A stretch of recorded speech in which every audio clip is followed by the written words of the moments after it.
Creative Industry Awards celebrate great work and highlight the partnerships, trust, and bravery that make compelling ideas possible.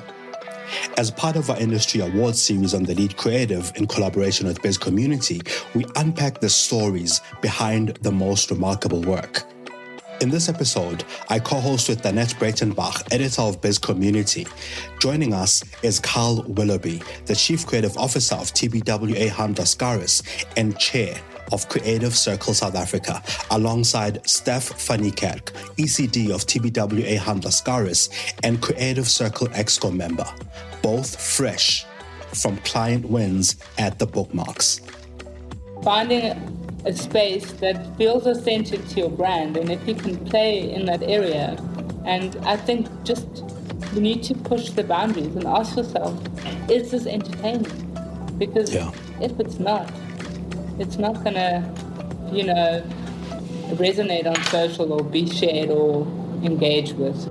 We talk about their work that performed well at the Bookmarks, insights on what makes award-winning creativity, the partnerships behind it, and the cost of average marketing and advertising work. Strong idea, strong insight, strong creative, massive impact. Those are quite critical. But there is something that really stood out for me specifically with our category, which was something our jury chair said. Gaiton, who's the CCO and co-founder of Marcel Paris, and he just said, put yourself in the shoes of the consumer. That was quite a big thing for me. Follow the Lead Creative and Bizcommunity for more conversations like this and keep up with ideas that shape our industry.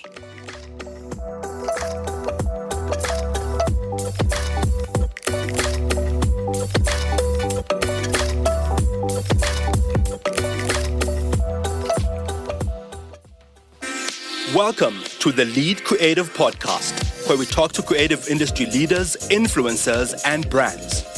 We discuss the strategies that influence brand thinking and shape industries. Thought leaders and heads of agencies let us in on some of their thinking and insights. I'm your host, Mongezi Mtati. Enjoy the show, and please share and subscribe.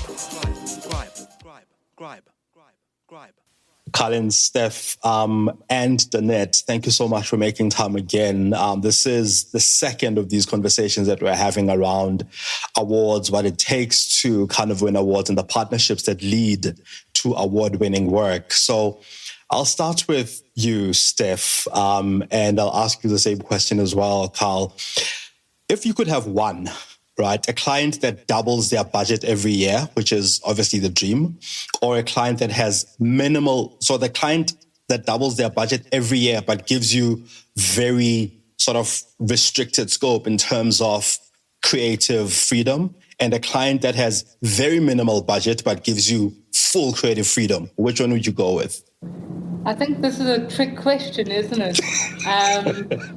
This is a trick question. I think I would go with a client who gives me minimal budget but lots of freedom. Although you do need money to make award-winning work, it's just the fact of life.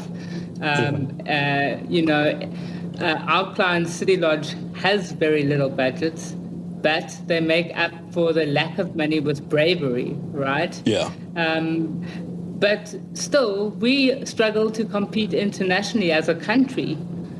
Because we are just being outspent at every corner. So, like I said, trick question. And you, Carl, which one will you go with? Yeah, for me, it's definitely creative freedom. I think if you, it just means that your brands have to have better standout quality ideas. So I think it's hard with some of the more restrictive brands to push the envelope, because some of those bigger companies, it's a big wheel to turn to change the creative output. So more creative freedom, less money, definitely. I'll just live in my car for the rest of my life. Okay, cool. Yeah, no, I know. I mean, there's no easy way. There's no easy way because sometimes you wish there was more money. Sometimes you wish there was more creative freedom. There's no easy way to answer that question, but interesting thoughts nonetheless. So I'll come back to you, Steph. So TBWA Hunt Lascaris collected a number of awards this year at the Bookmarks, from Save Our Stay to Netbot to some Heineken Savanna work. Why do you think creativity continues to make such a huge difference for brands in such a crowded digital space, especially? I think precisely because it is so crowded, creativity and entertainment value makes business sense. If you want someone's attention, you've got to earn it. And so the work that cuts through and delivers results is the creative work. You cannot afford to be boring anymore. Boring is very costly because you're going to invest in that campaign and absolutely no one's going to take note of it. Carl, to this point by Steph, the fact that it's crowded, a lot of brands make up for it being crowded with putting a lot of advertising behind their work so that you see it everywhere. Boring as it is, you kind of see it a lot. So as a result, it has sort of maximum reach, but it's boring. So how then do you still make the debate for creativity when one brand looks at their competitor and says, brand B is spending so much, their work is all over the place. Why do you want me to kind of be more creative when I could just put more money into the ads? I think because it's costing you more money. There was a study done by, I think it was System 1, Eat Big Fish, and they spoke about how boring brands have to spend, I think it's on average 7.3% more on advertising to get to realize the same impact as a brand that uses creativity. I guess in a economically stressed world, if I were looking at this, I'd go, if I just use creativity, it's going to cost me less with better results. I don't know about you, but that for me makes more sense, right? Yeah, and I mean, I remember seeing that study as well. I think they were launching when they were launching in South Africa, they kind of shared that study and the impact of it over time. The fact that work becomes impactful. Steph, I see you want to say something, and I'll let you go. I'll let you in just now. So I've noticed that as well. The next brand that I kind of want to talk about, which is Savanna, has done exactly that. They've remained memorable. They've created work that is worthy of conversation, from the comedy to the campaigns to everything else. And I think the #TryJanuary work, once again, is one of those that earned quite a number of wins at this at the Bookmark specifically. Humor and cultural nuance there, I think, played a big role. Why is that so powerful with audiences? Steph, I know you wanted to say something, but that question and then whatever you wanted to bring up.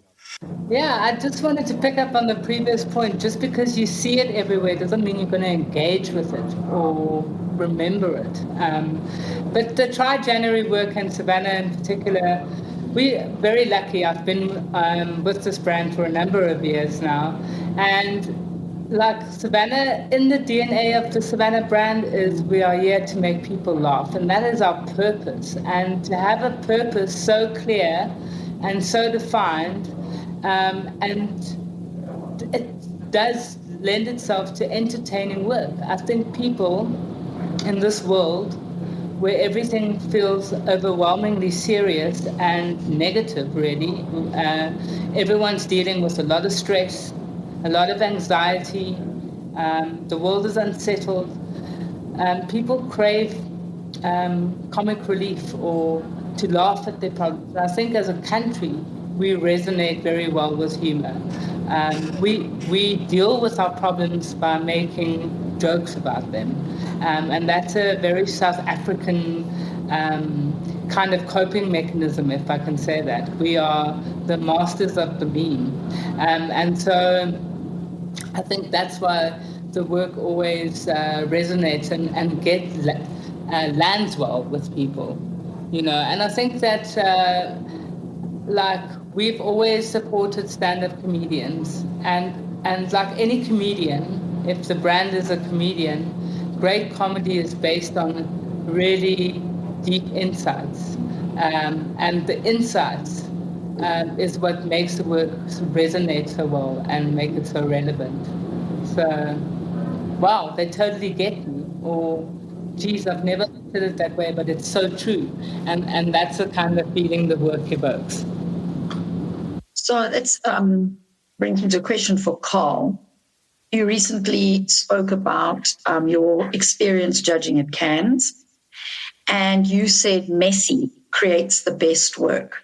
And I thought perhaps you could expand on what you mean by messy in a world where we're always seeking to have control, I guess. And yeah, there was that conversation was around, specifically around AI. And I guess the similarities between what AI is going to do, in my opinion, and control there's a lot of similarities there, right? I think messy is what gets you to think a little differently. You know, I think if we're patterned in our behavior and in our thinking, kind of end up with the same results. You know, it becomes expected, it becomes maybe strategic is good, but I think if we don't lean into messy, we don't get those ideas that feel maybe riskier, distinctive. I'm going to use the word creative. Messy allows that to happen for me. And I think if we just looked at controlled behavior in our thinking, we're going to get very controlled behavior work. So messy opens up the whole creative thing for me. Yeah, there is this feeling that's come out of Cannes about sort of sameness of work and the sameness of things. A lot of cars look the same these days. Things look the same. So we do want to find that uniqueness. And how do you, as an agency, cultivate this kind of culture?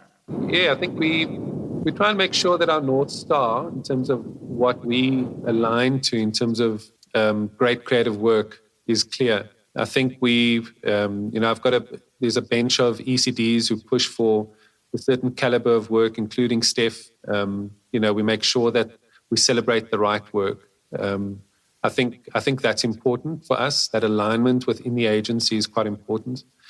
We obviously do a whole lot of the regular stuff. We do the right inspiration stuff. We've got a thing here at the agency called 9 a.m. sessions where we get people in to come and talk about specific themes. It might be music, it might be film, it might be production, AI. But we try and keep everyone inspired as much as we can. And then that alignment thing is quite important. If we're celebrating, I mean, we've got to celebrate everything, right? You know, because all the work pays the bills.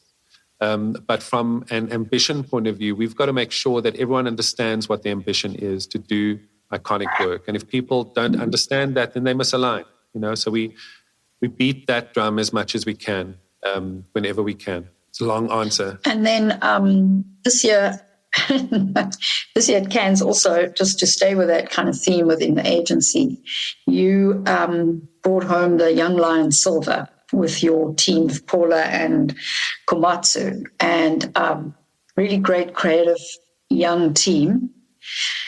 How do we ensure that we can inspire and bring more young talent into the agencies when advertising is not really a career that young people are inspired to go into these days? And how do, once we get them in there, how do we keep them here in South Africa as well? Yeah, it's tough getting, the potential for young talent in the industry is massive. Yes, the industry is shifting as we speak. I don't think I'll say a little bit of this with my Creative Circle hat on, is that I don't think we're doing enough to get the young talent, I guess the word's inspired, to come into the industry. I think there are initiatives like Blackboard that's doing that. But I think the industry beyond Creative Circle can do a lot more to inspire the youth. On Saturday, we hosted Blackboard. We hosted about 20 kids here. We spoke about what we do as an agency. We showed a whole body of work to inspire. We spoke a little bit about photography. I happen to dabble in photography on the side, and I just spoke about how some of that can open up opportunities for people.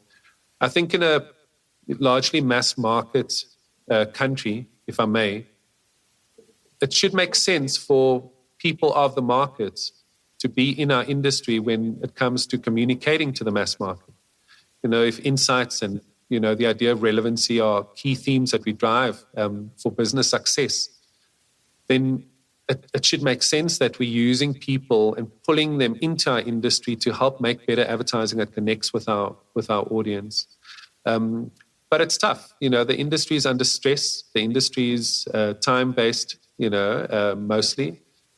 So people are just putting food on the table in terms of working. And it's hard to stop and pause and turn and go, okay, cool. How do we inspire the young guys? How do we keep them motivated? I think within the industry, once the youth are in the industry, it's everyone's duty to make sure that we nurture them. And unfortunately, there's so many dimensions to that.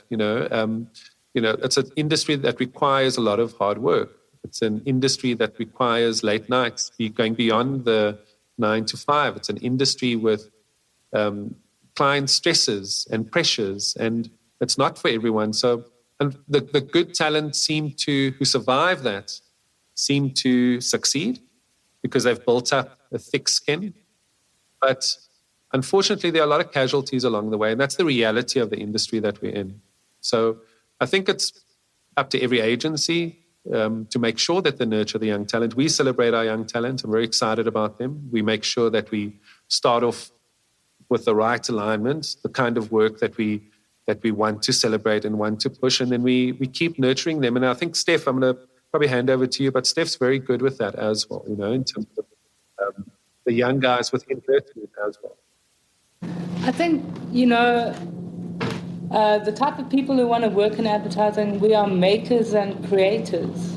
And what excites us is making and creating. And when you see your idea come to life and the process of collaborating, and that is the magic, right? And once you get that feeling, it's the best feeling.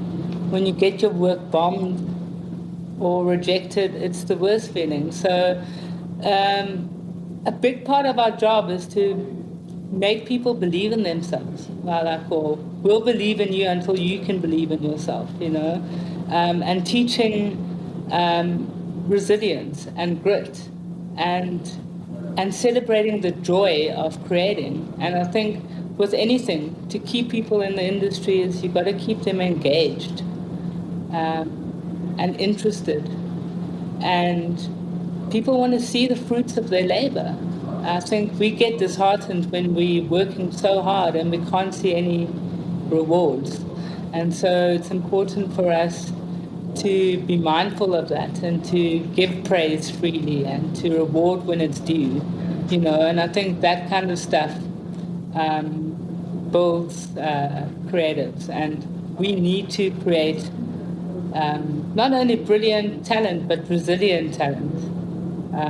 To weather all the storms of the industry as we go through all these massive seismic changes, is to create a safe space where people can grow and people can thrive. And I suppose being a winning agency does help. Yes, I think it helps massively. That's one of the bonuses, I guess. Yes, I think all of us, we here on the shoulders of giants, right? Hans has got such a legacy that when you come here, you're like, oh, I am walking in the footsteps of some of the greatest people who've ever come out of South Africa, So there is an amount of pressure that is built into just being here, and a lot of expectation, But at the same time, we are very lucky in that automatically attracts a certain type of person, a certain type of creative. And yes, our guys can see if you can win. And so I think an atmosphere of winning creates more winning, like right here for you, it creates a momentum. So, Yeah. you know, we're not saying that the only thing that matters are awards. That's not true. And neither should anyone believe that their worth is related to awards, because that's not true either. But I think it's about having a healthy balance of understanding the game and wanting to get on the field and playing it, you know. If you're enjoying The Lead Creative, please share this episode with your network and hit follow or subscribe. Enjoy the show. I just want to go back to something that Danette was asking about what you said, Carl, that messy, how much that sort of messy kind of contributes to work. It just reminds me, but this is a question for you, Steph. It reminds me of a conversation that we had last time when we had Xolisa and Seth here. And one of the things that Seth said was there's a certain kind of absurdity that kind of emerges when you look at what people are creating and doing online. So how much does that kind of, one, bleed into the work that we do for brands? And also, how do you know when that level of absurdity is just a fad that doesn't belong in brand work? How do you make that distinction?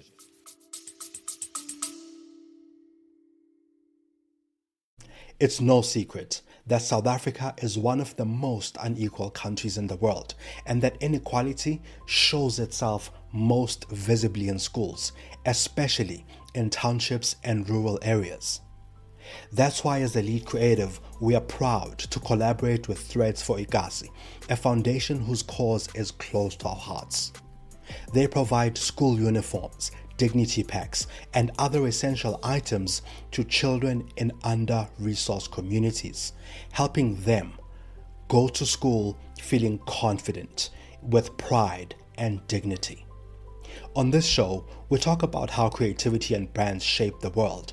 Threads for Ikasi does exactly that, shaping futures one child at a time. Because when a child walks into a classroom feeling confident, it changes everything. It changes how they view themselves, how they learn, and it transforms how they imagine what's possible. These are future leaders, future creatives, and future agents of change. To help them show up as their best selves, visit threadsforizasi.org and sponsor a child today. Let's help them where it matters most. Check the link in the description and sponsor a child. Enjoy the rest of this episode. Well, I think that's the truth, is we're not only competing with other brands, we create on digital, we compete with other content, the stuff people watch on TikTok, the crazy, most absurd, the silliest, the funniest. So I think for brands to survive on digital, I think we need to entertain. I think I took this criticism on myself in Cannes. Like, the one thing that I came home with is we are far too rational. We want to go A, B, C, D, therefore buy X, where we are in an environment where you're competing with these creators with millions and trillions of followers. I almost died in a Gen Z stampede in Cannes. Because this creator was talking, and then you realize, it was very scary, you realize what you're actually competing with. And I think, it's obviously, if it feels right for the brand, it would be very weird if a bank suddenly went extremely absurd and it wasn't true to their brand. But it's finding a space that feels authentic to your brand, and if you can play in that area. And I think just we need to push the boundaries and ask yourself, is this entertaining? Because if it's not going to, resonate on social or be shared or engaged with. So, entertaining can be informative or inspiring, or, you know, but then I need something. Yeah. Yeah, it's true. It makes me think of Gladiator, where he says, are we entertained? I guess things haven't changed that much. They've just moved out of the Colosseum and online. Yeah, And it's like a basic human need, right? yeah, it's just a fundamental almost. And of course, we all like to be entertained, like you say. The world is very busy, but yet there's a lot of routine and sameness, and like you were saying, anxiety. So being entertained really does sort of just take you for that 1 minute, even if it's a second. And, you know, like you take a good billboard, a good out-of-home creative can be, while you're sitting in traffic, just give you a smile, and then hopefully the person will also remember the brand, because this is a thing I find sometimes there's some great stuff out there, and maybe it is entertaining, but I can't tell you who the brand is 5 minutes later. And I find that there's this attention economy. Yeah. So how do we overcome that? I mean, I know I'm asking you a very difficult question. I think you need to make sure that the work is always like related to your product, or it's not silly for silly's sake. It's like rooted in a product truth. Like, I think Apple does this very well. The Apple ads are some of the best ads in there, but they're always based on a single benefit or a feature or something that's true to Apple and the product that they're selling. So I think once we lose the fundamentals of marketing, of finding the USP, or, you know, what is the benefit we want to highlight, and then finding the craziest way to tell that story, and making sure that you are not forgetting about the product and the branding and the assets and the CI and all of that, you know, you can avoid that kind of pitfall. Carl, I mean, it is something that you also spoke about when you spoke about awards, and you said that they're more than branding rights. And I just wanted to circle back to that. You said it's about creativity, credibility, and business. And perhaps you could mix that into your answer. Yeah, I mean, I think when you speak about credibility, I think certain brands earn the right to say certain things. And I think brands that behave a certain way consistently kind of earn the right to do or to communicate in a certain way. I think if a brand is playing it safe consistently, that brand will always be known for playing it safe. I think, you know, there's a thing just on credibility. I'm going to speak about credibility from a brand point of view. You know, if a product isn't a good product, if I can say it that, and you have some of the best advertising, you'll probably have limited uptake, right? The advertising or communication can only take you so far, or the experience can only take you so far. So I think if you're asking about credibility from a brand point of view, and maybe tell me if I'm understanding the question, I think brands have to be, you know, brands have to be authentic. They have to have all these good values to kind of really resonate with their audience, and they have to be credible with what they put on the table for the audience, because the audience will see through that, despite how good advertising might be. So I hope I've answered your question. Yeah. I don't know, Mongizi, if you got anything you want to add to that or ask. Yeah, no, I think not to that. I just want to, I suppose, come back to you, Steph, on stuff that was awarded once again at the Bookmarks. The City Lodge work, which you mentioned earlier when you started the conversation, was awarded in integrated data and budget categories. Why do you think that City Lodge was so, I suppose, open and willing to go with a bold, creative, brave idea when some brands tend to shy away from that? And again, I think it's something that you mentioned earlier, that creativity really is that differentiator. You know, it's what makes work kind of stand out.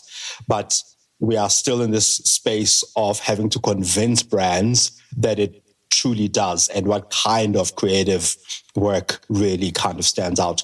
Why do you think, thinking about the partnership with this client, why do you think they were so open and so willing to back a brave, bold idea? So I think, once again, we're incredibly lucky. Like, City Lodge's legacy has been humour. I remember being in college and seeing those old City Lodge ads with, make yourself at home and using your 1-star where it's needed. So I think that's always been baked into the culture of their business. And I think we have John Hunt to thank for that when they started with City Lodge, knowing that they're a challenger brand, competing with the likes of Southern Sun and 30 years ago they were startups. And so again, to cut through the clutter and be noticed, they had to be different. They had to zag when everyone zigs. Thank goodness we've got great clients, and we've never wavered from City Lodge's tone, which was always slightly irreverent and funny. Like I mentioned to you, they don't have massive marketing budgets, especially in the post-pandemic world where the hospitality sector took a hell of a knock.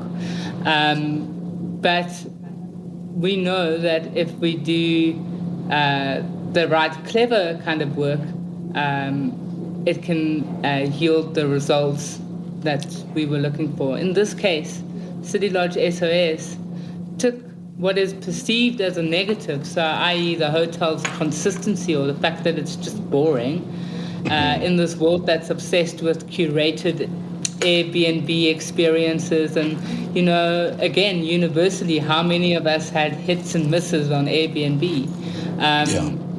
Everyone has a war story or a horror story of holiday accommodation going wrong, and we could tap into that deep vein of insight and milk it and actually create a new demand moment, which is post disappointment, with a panic button that you could book yourself into a City Lodge at a push of a button. So, I think we have a client who loves us and who trusts us. And trust means so much. I can tell you that all my best work is done with people or relationships I have with clients where there's a mutual level of respect and trust.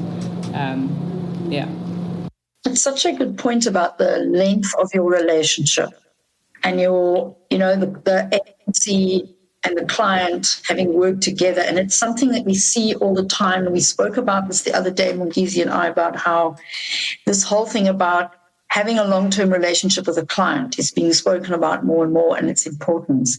And then you just went and spoke about this wonderful relationship that you've had with City Lodge for how many years, which just shows that the longer you're in a relationship with a client, the more they trust you, the more you kind of can do brave work for them. And it shows because, I don't know how many gold and other bookmark awards you won for that particular campaign, actually.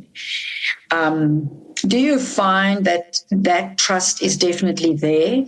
Like you can feel it when you're working with them?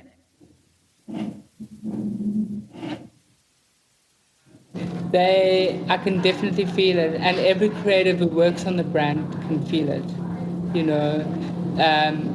Even if they're not 100% sure that this is the funniest joke, they'll go, but we trust you because we are not millennials, or we trust you, we are not the target market. And I think that is so important, right? Like, all great creativity is actually a leap of faith. And City Lodge has been with Hans for 30 years. That's how long it's been. So, and like they say, trust is earned. So someone and a lot of people before me worked to earn that trust, and I have a responsibility to keep it and to earn it. So yeah. Carl, I'll come to you with this question. So there's a conversation that's doing the rounds. It has been doing the rounds for maybe the past 2 years now, and it is affecting agencies quite a lot. And this is the idea of clients asking for discounts or for less rates when agencies use AI or for the use of AI or including AI in their work. How does that firstly affect agencies in the main, and how does it affect the creativity that comes out as a result? I think it's an interesting question because it's all the stuff we're kind of going through at the moment. I think from a costing point of view, you speak about efficiencies. I think one of the exercises we've done is that we make the assumption that if we put a prompt in from a generative point of view, I'm not speaking about AI in ops. I mean, from a generative AI point of view, put a prompt in, you get an outcome, you get content, you get copy. Cool, it's quick. But the reality is, at the end of the day, the standard of the work still has to come first, right? So efficiency is one thing. But if you want to do, and if you're just rolling stuff out and you're trying to be efficient in that way, that's fine, right? And that's probably going to have an impact on agencies, to be totally honest with you. Probably, definitely.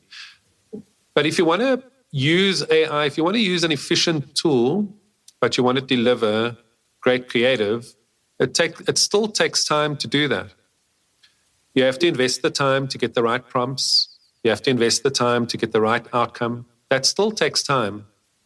And I think, unfortunately, what's happening in the industry is this thing around the novelty of efficiency with AI that comes along with AI. And we celebrate that, and we can't look beyond the efficient, cost-cutting aspect of it.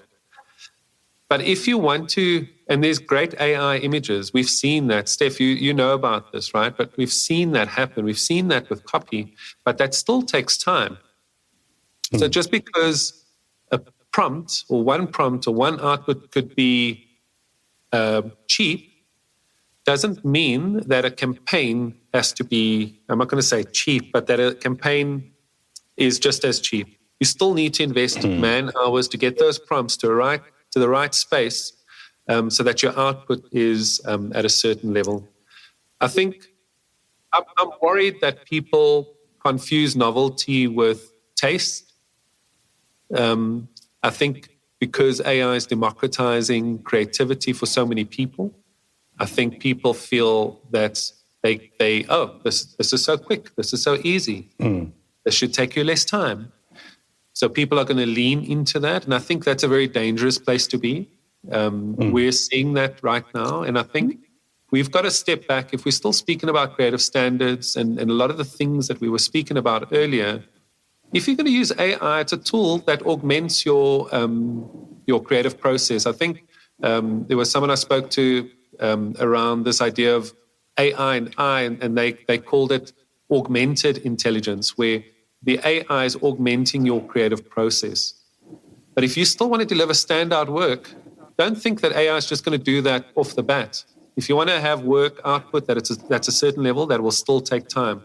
AI is your tool. How you use it with your taste levels, with your standard, is really what will drive that output.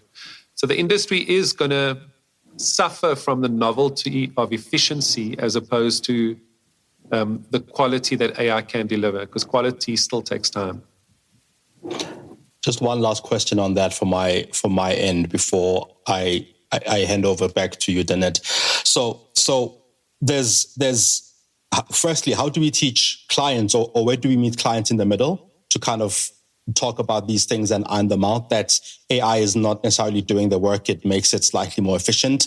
The person still needs to do a lot of the work. And on the other side of that, there's this cyclical thing that keeps happening where certain industries insource the work. Sometimes they outsource it to agencies. How do you think that is going to accelerate now that there's AI and clients feel so much more confident that they can do it themselves using an AI tool? I think there's going to be a lot more of the churn that AI can manage. I'm going to say I don't want to do churn. Like, I'd be happy not to do churn. I don't tell my CEO I said that. But I think it's gonna have an impact on the industry. A lot more things are, like we say, the democratization of creativity is something that the creative industry is really going to suffer with. But hopefully for people who, like Steph said earlier, who feel rewarded when they see their work manifest, hopefully that means that the better creative opportunities will be more concentrated for the better caliber creative people. And I'm not making comments on anything, but if AI can take away the churn work that we don't really enjoy or doing or find rewarding, I think that's a good thing. I really don't have all the answers because all of this is playing out, right? Like these are based on what people are saying, what people are seeing. We're seeing stuff within the network, which is helping inform how we operate, how we show up. But I think if AI helps us reduce the stuff that we really don't want to do, that's cool. If that stuff goes in-house, that's cool. As a creative, I don't know what business impact that will have. I don't know how agencies are going to have to reinvent themselves to find other ways to make up that lost revenue. I think it's going to be an interesting time, but this cycle is not new in terms of innovation within any industry. It just means we've got to innovate as an industry. And I think that's the big thing to deal with. If you're enjoying The Lead Creative, please share this episode with your network and hit follow or subscribe. Enjoy the show. Yeah, I want to stay with that AI note because I had a conversation with someone the other day. They spoke about this move from efficiency, because we've all got efficiency through AI, into more effectiveness. But they were saying the negative part of that is, and they used the actual example of an agency who was pitching, and the agency was asked by the brand, how much of your work will be done by AI? And they said, no, let's say 40%. And they said, well, then we want a reduction in our cost that you're charging us because you're using AI. Now, that's going to affect the business model. It's exactly what you're talking about. So then we're moving from it being efficient, wonderful. But now, how does it affect the business model going forward? So I was quite shocked at that. I don't know why, because it's happening in every industry, actually. But yeah, so how do we make sure then that agencies continue to be able to survive? I think our costing models will have to adapt and change. I think it's a little bit of that. I think there was a meme or social media post around an artist, Picasso, doing a painting, and it took him 5 minutes to do it, and he wanted to charge for it, and it was a lot of money, and the buyer was like, but you just did this in 5 minutes. And he was like, yeah, but you're not paying for my 5 minutes. You're paying for all my experience up until this point. That principle still stands, right? I think there's agencies have to find a way to charge for their IP, for the time that gets them to get the AI to do what they need to do. And like I said, I don't have the answers. Those are things we're currently investigating. But I think the challenge will be if you've got everything automated, then how do you make money? And that's going to be a thing. I think personally what will happen is, there's this thing around taste, a level of taste that's really popping up for me through all of this right now. And, there's good taste and there's bad taste, and that's okay. People with bad taste will want and perpetuate bad taste work. People with good taste will want and perpetuate good taste work. We just hope we get more of those people on our client roster, as time goes by, and that they acknowledge what it takes to do great work. Because not everyone, we make the assumption that everyone's aligned to a creative standard. People are not. We've made that mistake. We've made that assumption. When we say what is good creative, and we're arguing with people about good creative, we understand it's clear that the standard is not aligned. And that's why you were speaking about it earlier with City Lodge, where there's an alignment in terms of the relationship with the client who understands what good creative work is. And I think that hopefully over time, good client relationships, agency-client relationships will foster better ideas, whether AI is part of that or not. AI, for me, is an efficiency tool at this point that can help elevate the standard of the work. And you've got to pay for that. If you're going to use that tool, you've still got to pay for it. You've still got to find a way. You can't can't just be selling efficiencies. That's a different conversation. And we're not speaking about creative standards. We're speaking about churning work out. And you've got to be very clear about that.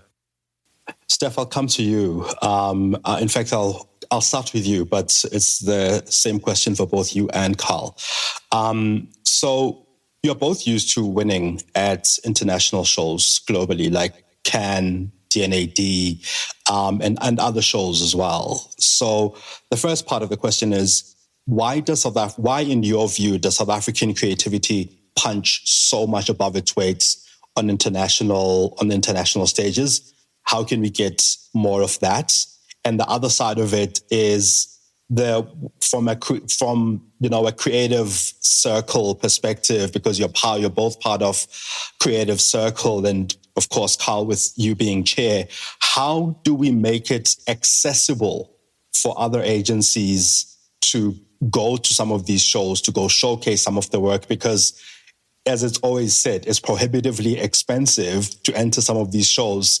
And firstly, to enter shows at home so that the work kind of stands out here on home ground before you take it internationally on other stages. So how do we get more of the really great work that stands out on international stages? And from a Creative Circle perspective, how do we make it more accessible? What ideas are there to make it more accessible for the independent agencies and smaller agencies to rise above the noise? I think, there are people who will argue that in the last couple of years, post-pandemic, we're not punching above our weight anymore. I think there was a time then that we did.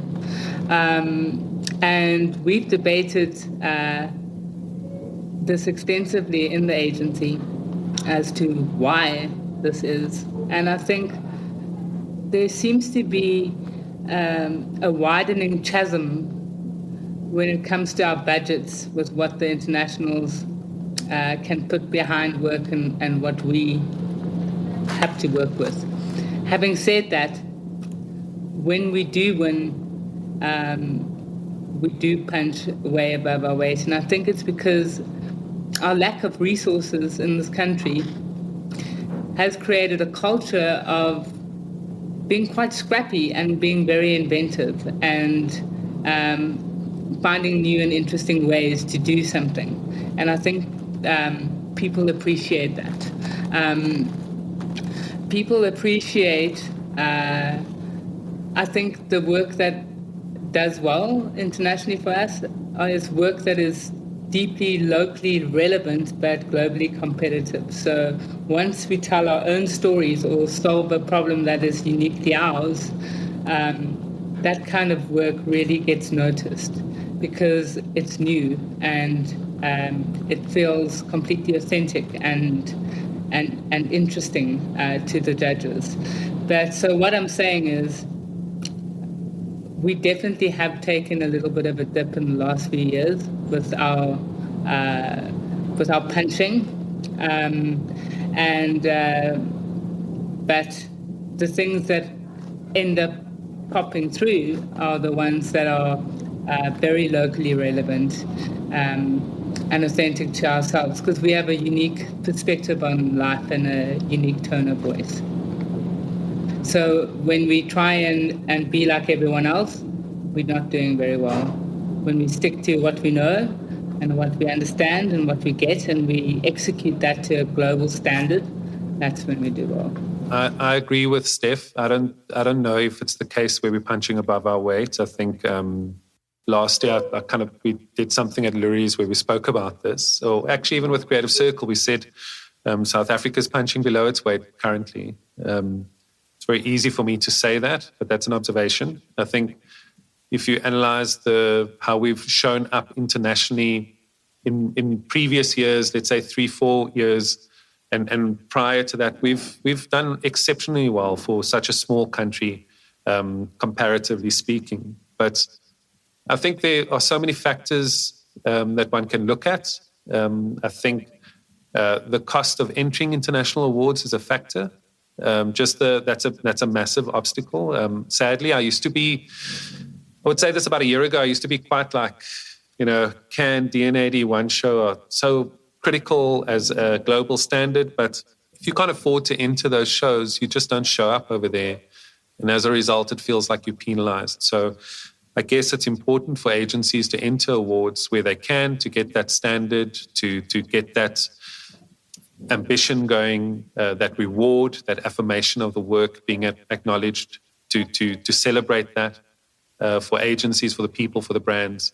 But I think, sadly, South Africa has fallen into, in my opinion, a very risk-averse space with a lot of brands.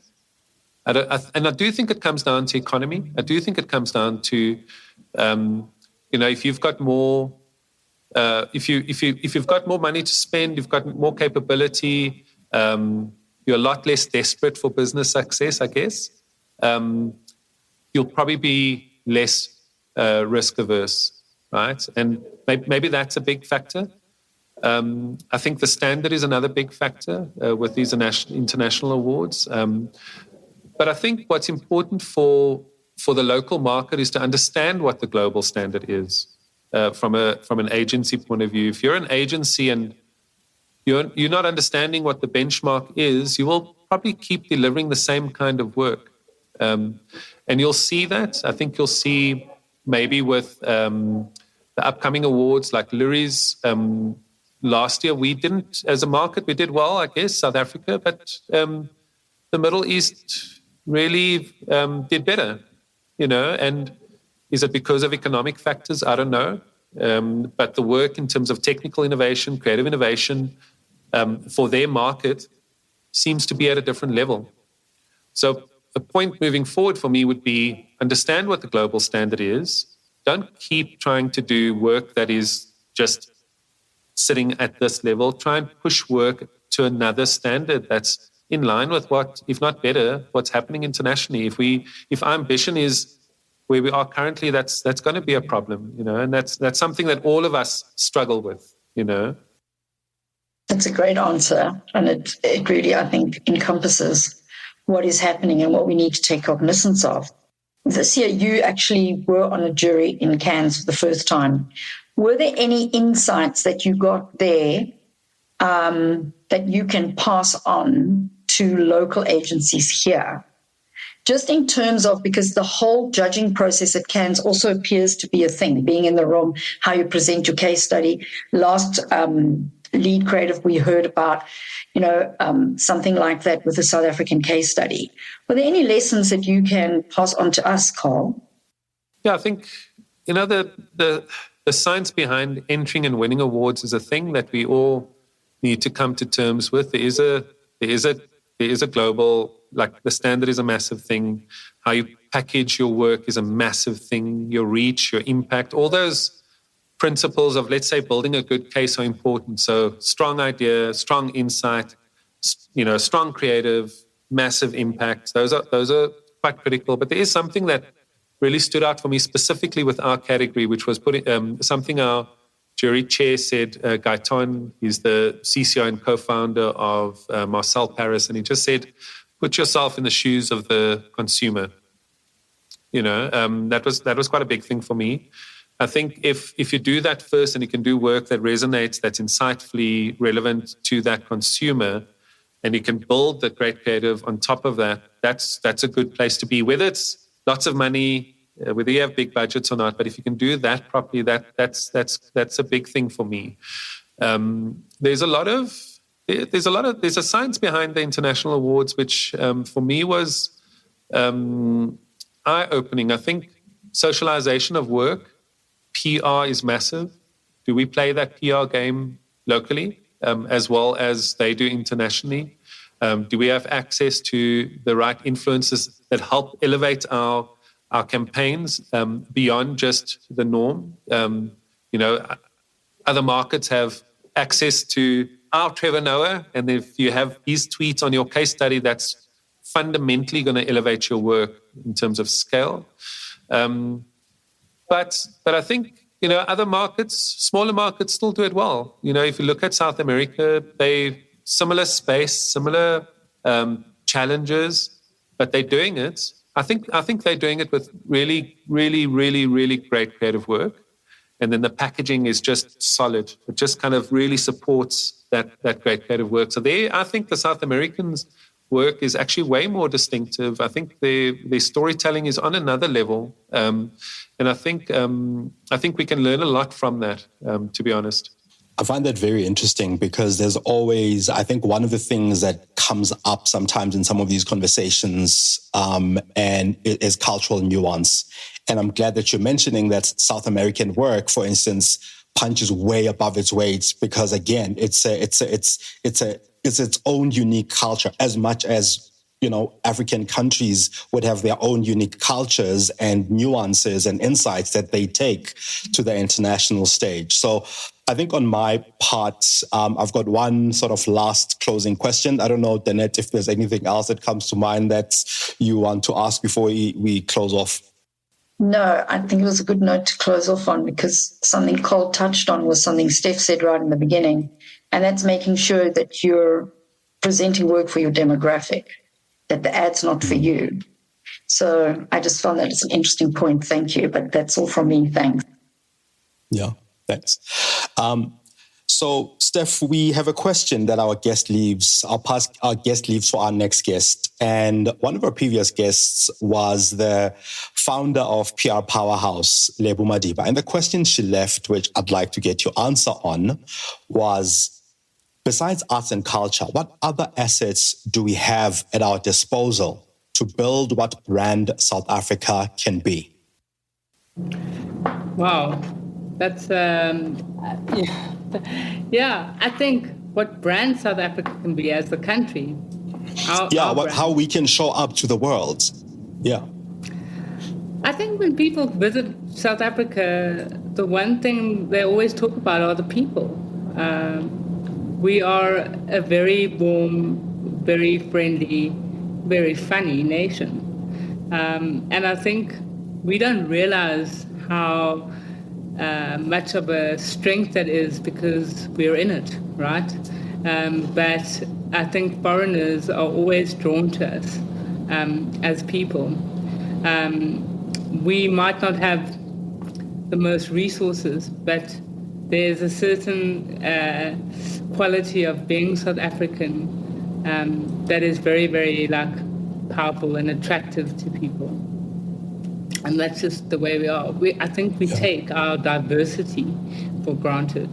I was in Cannes, and every time I saw a stage full of white males, it felt so weird. I was like, what? But it looks strange. And I think, our diversity is our strength, and we don't even realize how far ahead we are of the rest of the world, and especially now when the rest of the world's trying to claw back all the initiatives. But we have an interesting melting pot of wonderful, warm people who, for the most part, get along no matter where they're from or what they have, So that is definitely a strength for me. The other strength is our incredible, inventiveness. Or we are a nation of hustlers. We make a plan, we improvise, and that's also something that is not the standard elsewhere in the world. We've got, I think if we could harness all that power of the nation to hustle and to innovate, we'd be unstoppable, And then we have the most beautiful country in the world. We've got such wonderful, wonderful natural beauty in this country. So those are just some ideas. Yeah. Okay. No, those are great points. And now it's your turn. What question would you leave for our next guest on the state of the industry, their creative process, marketing, or anything along those lines? For me, I would ask, what are we actually going to do to make our industry better? That's quite a tough, it's quite a heavy question, I guess, but I think, that's loaded with, do we understand that there's an issue? Do we understand that we're sitting there and things are moving past us and and it's actually not great? Do we understand that the standards dropped? But for me, what do we do that holds the creative and marketing industry accountable for the state of the industry? Because I know I always feel guilty when I say this, but I have to say it. Do we think our work is great? Do we think we're doing groundbreaking work? Do we think people look at us and go, look at this amazing work coming out of South Africa? I think people look at Africa and see a lot of other amazing things coming out of Africa, if I can say, like music, culture, fashion.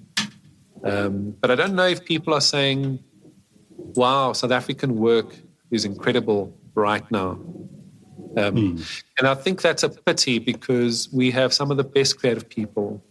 We have some of the best, touching on some of the stuff Steph was speaking about our diversity, which is leaps and bounds ahead of other markets. But it's like we're not harnessing that. We think just showing up with insights is enough. We've got to show up with ideas. So as an industry, collectively, advertising, marketing, what are we going to do to correct the standard of the industry? That would be my question. Awesome. Thank you both so much. This was a great conversation. I think one of the biggest things that I take away from it is that we should take our story out there. We should take what's authentic to us out to the world and understand it inside, because that's what really rings true, not just to us, but rings true on the global stage and wins there as well. Carl and Steph, thanks so much for making time to talk to us. Thank you for listening to The Lead Creative. Did you get one insight that's worth sharing from this episode? Please share it with your network or your friends.